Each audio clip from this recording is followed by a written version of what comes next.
Pemirsa, kita awali Sindo Today hari ini dengan informasi hujan deras disertai angin kencang membuat pohon tumbang di Cengkareng, maksud kami Jakarta Barat, dan menimpa warung kelontong dan juga motor. Peristiwa ini pun membuat arus lalu lintas di sekitar lokasi tersendat.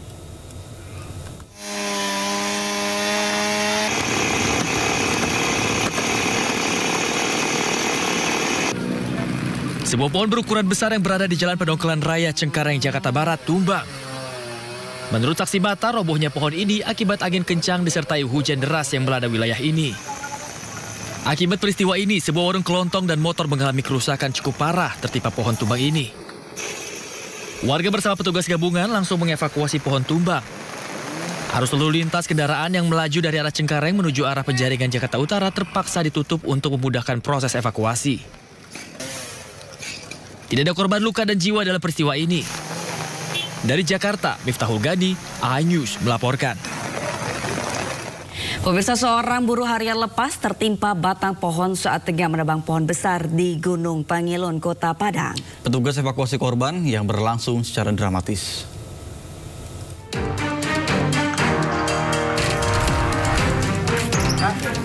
Inilah proses evakuasi seorang buruh harian lepas bernama Fadri yang terjepit pohon saat menebang pohon secara manual di kawasan Gunung Pangilun, Kota Padang.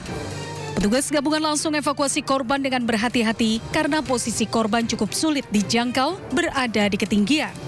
Dengan menggunakan tali, korban berhasil dievakuasi dan diturunkan oleh petugas langsung dibawa ke Rumah Sakit Bayangkara mengalami luka patah tulang di bagian kaki. Untuk keadaan korban mengalami pembengkakan pada pergelangan kaki dan juga perdarahan. Kesulitan adalah posisi korban, yang mana posisi korban ini hanya bisa dievakuasi oleh khusus untuk 2 orang ya, di atas. Ini tingginya berapa, Pak? Kira dari tingginya kurang lebih 18 meter. Hingga kini korban masih mendapatkan perawatan di rumah sakit. Dari Padang, Sumatera Barat, Budi Sunandar, iNews melaporkan. Pemirsa, pembongkaran bangunan liar di Kota Serang, Banten diwarnai ketegangan. Pedagang DNA dan warga menolak lapaknya dibongkar oleh petugas. Sorry. Tunjuk itu. Bapak bersama saya. Jangan di sini, duduk. Tenang. Adu mulut dan saling dorong terjadi saat pembongkaran 154 bangunan liar di kawasan Stadion Maulana Yusuf, Serang, Banten. Anak kecil kan emosi duduk baru. Anak kecil. Coba anak kecil saya. Pak, jangan dipegang. Nggak usah dipegang, Pak. Nggak usah dipeluk, Pak. Nggak usah dipeluk. Ketegangan sempat terjadi, namun pembongkaran tetap dilakukan oleh pemerintah Kota Serang. 2 alat berat dikerahkan untuk meruntuhkan bangunan yang sebelumnya diisi oleh pedagang. Rencananya, lahan milik PT KAI ini nantinya akan digunakan sebagai ruang terbuka hijau. Kita harus melihatnya berdasarkan aturan, gitu. Kalau memang aturannya tidak memungkinkan untuk kita tampung atau untuk kita sikapi kaitan dengan keinginannya, ya kita harus tetap dalam koridor menegakkan aturan. Pak, tadi mereka sempat katanya bangunan yang legal, itu gimana? Enggak, itu alibinya mereka lah. Alibinya beberapa orang yang merasa tidak puas. Para pedagang diberikan kesempatan untuk melakukan gugatan ke pengadilan jika merasa memiliki legalitas untuk menempati lahan tersebut. Dari Serang, Banten, Mahesa Apriandi, iNews melaporkan. Sebuah food court yang berada di kawasan perbelanjaan Solo Grand Mall terbakar. Sedikitnya 12 mobil pemadam kebakaran bersama 50 personel dikerahkan untuk memadamkan api di Solo Grand Mall. Tebalnya kepulan asap menyulitkan petugas dalam memadamkan api. Petugas pun harus memecahkan kaca untuk dapat menuju titik api. Petugas pun mengevakuasi sejumlah pengunjung untuk keluar dari bangunan mal. Ujung ya banyak yang keluar sih. Tapi apinya kelihatan nggak sih? Kalau apinya dari dalam udah nggak kelihatan, soalnya udah banyak asap kabutnya itu, Pak. Asapnya yang tebel ya, Mas? Ya, tebel sama hitam gitu. Pemirsa, kebakaran menghanguskan tempat pemilihan sampah di Kabupaten Bandung, Jawa Barat. Banyaknya sisa pembakaran sampah membuat api cepat membesar. Posisi Jalan Sampora, Pak. Depan kantor Margahayu, Pak.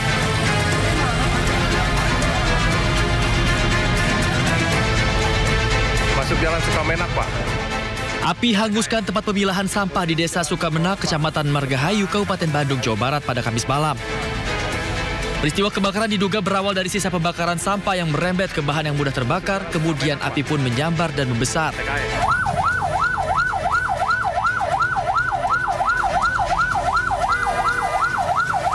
Sedikitnya 16 petugas pemadam kebakaran Kabupaten Bandung diterjunkan. Dengan bantuan warga, api berhasil dipadamkan petugas selama 2 jam. Jadi kami menerima telepon jam 14.36 ke pos TKI yang kebakaran di Cilisung RT 03 RW 4 yang terbakar tempat sampah sementara. Itu dugaan belum diketahui. Masih dalam penyelidikan ya? Dalam penyelidikan. Tidak ada korban jiwa dalam peristiwa kebakaran ini, namun kerugian ditaksir mencapai puluhan juta rupiah. Peristiwa ini pun hingga kini masih dalam penyelidikan. Dari Kabupaten Bandung, Jawa Barat, Iwan Pagestu, iNews melaporkan. Pemirsa, 2 pelajar sekolah menengah pertama atau SMP di Ponorogo, Jawa Timur mengalami luka parah akibat ledakan petasan. Korban meracik dan membuat petasan namun gagal hingga terjadi ledakan.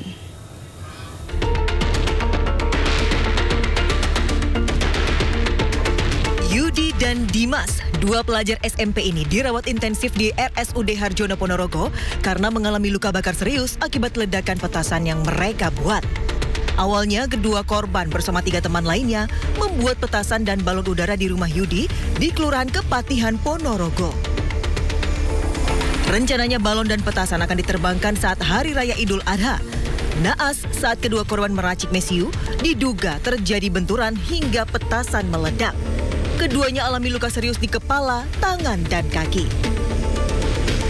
Ledakan juga menyebabkan kaca jendela pecah dan pintu rumah rusak. Ini biasanya emang buat petasan atau apa? Ya biasanya ngumpul-ngumpul sih buat layangan, tapi nggak tahu nih Kak, yang petasan ini nggak tahu. Kasus ledakan petasan ini ditangani Satreskrim Polres Ponorogo dengan melakukan olah TKP. Polisi juga menyita puing bekas petasan, sisa bubuk mesiu, dan selongsong petasan sebagai barang bukti.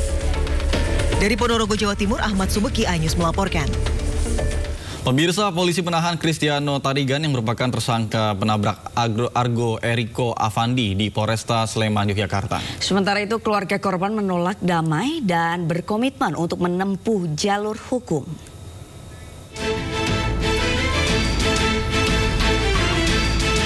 Keluarga mahasiswa UGM yang menjadi korban tabrak lari menolak damai dengan pelaku Kristiano Tarigan.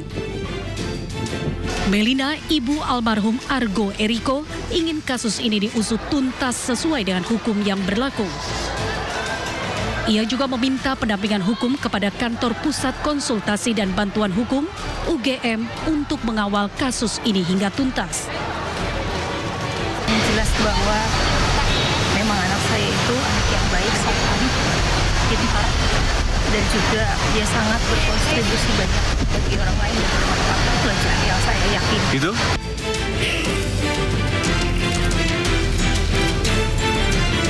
Sebelumnya polisi telah menahan Kristiano Tarigan yang merupakan tersangka penabrak Argo Eriko Avandi di Polresta Sleman, Yogyakarta.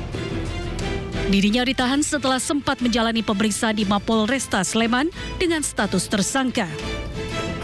Akibat perbuatannya, Kristiano Tarigan terancam hukuman 6 tahun penjara.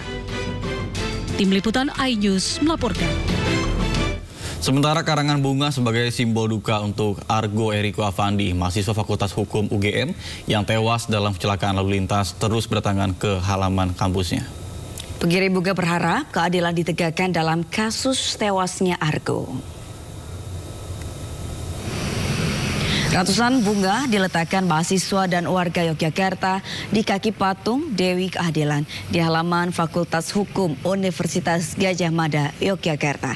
Aksi ini sebagai simbol duka yang mendalam untuk almarhum Argo Eriko Afandi, mahasiswa Fakultas Hukum UGM yang tewas dalam kecelakaan di Jalan Palagan Tentara Pelajar Sleman, Yogyakarta pada Sabtu dini hari lalu.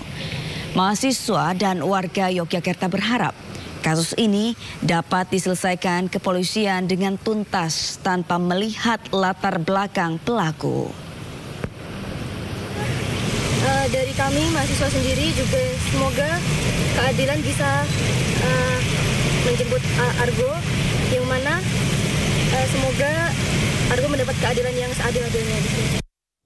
Sementara itu, Dekan Fakultas Hukum Universitas Gadjah Mada, Yogyakarta menunjuk tim hukum untuk mendampingi keluarga Argo Eriko Afandi hingga kasus tersebut tuntas. Selain itu, pemirsa, UGM juga membantah adanya ancaman maupun intimidasi yang diterima keluarga korban selama kasus bergulir. Kami ini sudah bertemu dengan ibu dan keluarga almarhum Argo dari semalam dan bahkan juga sudah berkomunikasi sebelumnya. Nah, apakah kemudian nanti proses hukum itu akan berlanjut atau tidak? Karena pendampingan dari PKPH ini kan memerlukan kejelasan hal tersebut. Nah, kejelasan itu kami dapatkan dari ibu dan keluarga bahwa memang ibu dan keluarga menginginkan terus untuk melanjutkan proses hukum sehingga betul kebenaran dan keadilan itu ditegakkan. Pemirsa, polisi mengklaim telah menangkap pelaku yang mengganti plat nomor polisi mobil BMW milik Cristiano Pangarehan Tarigan, pengemudi BMW tersangka kasus kecelakaan lalu lintas yang menewaskan Argo Eriko Afandi.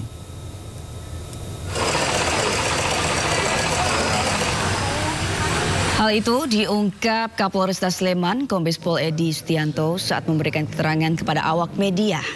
Edi menyebut saat mobil yang dikemudikan Cristiano menabrak motor Argo plat nomor kendaraan BMW, pelaku masih. Namun ketika mobil sudah diamankan, ada seseorang yang mengganti plat nomor kendaraan dengan B1442 NAC. Aksi pelaku mengganti plat nomor kendaraan terekam CCTV Mapolsek Ngaglik. Hingga kini, polisi enggan mengungkap identitas, motif maupun relasi pelaku tersebut dengan tersangka Cristiano karena masih dalam proses pendalaman dan pemeriksaan. Sosok pelaku sejauh ini berstatus saksi dan akan diproses terkait dengan upaya mengaburkan barang bukti. Terima, kita ambil CCTV-nya, itu dia mengganti ya di dalam, karena itu mobilnya parkir di belakang polsek sana, itu mereka berkumpul di situ tiba-tiba mengganti tanpa sepengetahuan dan izin dari kita. Ya, ada CCTV-nya sudah ada semua. Itu bukan anggota Pak yang mengganti Pak? Bukan anggota, ya. Ya, tidak ada anggota saya, hanya untuk mengganti itu untuk apa? Pemirsa, warga di Kabupaten Jombang, Jawa Timur dihebohkan dengan beredarnya video seorang perawat yang melakukan live TikTok usai melakukan operasi sesar. Aksi live tersebut dinilai tidak terpuji karena dilakukan di dalam ruang operasi saat pasiennya masih dijahit pasca operasi. Mas Rijal lagi jahit di belakang ya guys. Suruh mari guys. Operasi sesar. Inilah video live TikTok seorang perawat di dalam ruang operasi sesar di sebuah rumah sakit swasta di Kabupaten Jombang, Jawa Timur. Aksi live TikTok ini diduga dilakukan pelaku sesaat setelah bayi lahir, sementara seorang perawat lain tengah menjahit ibu bayi. Meski dalam live-nya tidak menampakkan muka pasiennya, namun aksi pelaku live TikTok di dalam ruang operasi sesar ini tentu saja memantik emosi warganet. Pasca video viral, Kepala Dinas Kesehatan Kabupaten Jombang pun membenarkan kejadian tidak terpuji ini. Oke, itu akunnya si perawat itu atau akunnya si dokter yang jadi kepala di kamar operasi itu, Dok? Ada dokternya yang juga akun perawat. Dokternya saya sebagai ketua, tidak saya juga mencari. Jadi intinya masalah itu. Sementara itu, atas kejadian ini, Persatuan Perawat Nasional Indonesia atau PPNI Jawa Timur pun ikut angkat suara. PPNI Jatim menilai tindakan perawat yang siaran langsung TikTok di ruang operasi sebagai bentuk pelanggaran berat dan melanggar kode etik. Yang bersangkutan telah melanggar nilai-nilai kode etik yang ada, terutama dalam aspek merahasiakan, yaitu confidentiality. Karena bagaimanapun meskipun tidak ada klien, tidak ada pasien, kalaupun dia akan melakukan TikTok dan lain sebagainya, harusnya ada suatu persetujuan dari instansi termasuk di rumah sakit itu sendiri. Kini PPNI Jawa Timur tengah menunggu hasil penyelidikan tim yang diterjunkan sebelum memberikan sanksi kepada kedua perawat tersebut. Dari Jombang dan Surabaya, Jawa Timur, Muhtar Bagus, Yuda Prawira, iNews melaporkan. Pasca viral tidak mencantumkan secara eksplisit keterangan non-halal, pemilik dan manajemen ayam goreng Widuran terancam pidana. Para pelanggan yang dirugikan bisa mengajukan gugatan class action dan membawa kasus ini ke ranah hukum.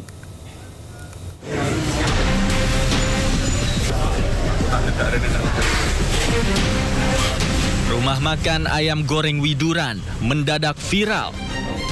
Bukan karena rasa dan aromanya, namun karena bahan pengolahannya yang diduga menggunakan minyak babi alias non-halal.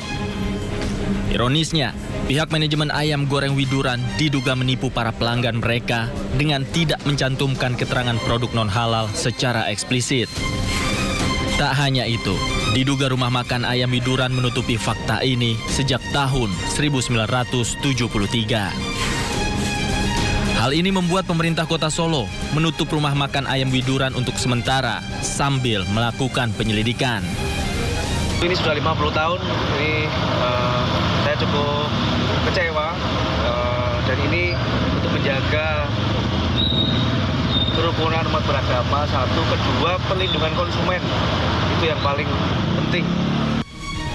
Tindakan yang dilakukan manajemen rumah makan ayam Widuran membuat kecewa banyak pelanggan. Bahkan, pelanggan yang kecewa bisa saja menyeret pemilik dan manajemen rumah makan ke ranah hukum dengan melakukan gugatan. Penggunaan minyak babi. Tetapi pertanyaan berikutnya adalah kenapa baru sekarang? Gitu lah, kenapa baru sekarang? Dan ini ranahnya sudah bukan lagi ranah BPJPH, sudah ke kepolisian ini ya, sudah ke perlindungan konsumen dan masyarakat yang dirugikan. Penyelidikan terhadap rumah makan ayam Widuran masih dilakukan. Jika ditemukan unsur pidana, maka bukan tidak mungkin rumah makan ini akan ditutup permanen dan seluruh pihak yang terlibat akan dihukum pidana. Tim Liputan iNews melaporkan. Pemirsa, Menteri Usaha Mikro, Kecil, dan Menengah Maman Abdurrahman merespon polemik rumah makan ayam goreng Widuran yang ternyata menggunakan bahan tidak halal dalam produknya. Ia mempersilahkan jika polemik ini diseret ke ranah pidana.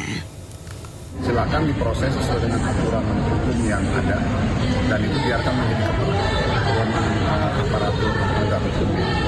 Namun tentunya saya untuk berkomentar lebih jauh apakah ada unsur pidana atau tidak atau bagaimana, saya belum berani berkomentar karena tentunya itu masih menjadi domainnya aparatur penegak hukum. Nanti kita lihatlah. Jadi saya minta jangan dulu kita terlalu cepat untuk mengambil kesimpulan apapun. Kita tunggu aja nanti hasil dari. Pemirsa, ribuan kendaraan wisatawan memadati kawasan Puncak Bogor, Jawa Barat pada hari pertama libur panjang. Informasinya usai jeda, tetaplah di Sindo Today.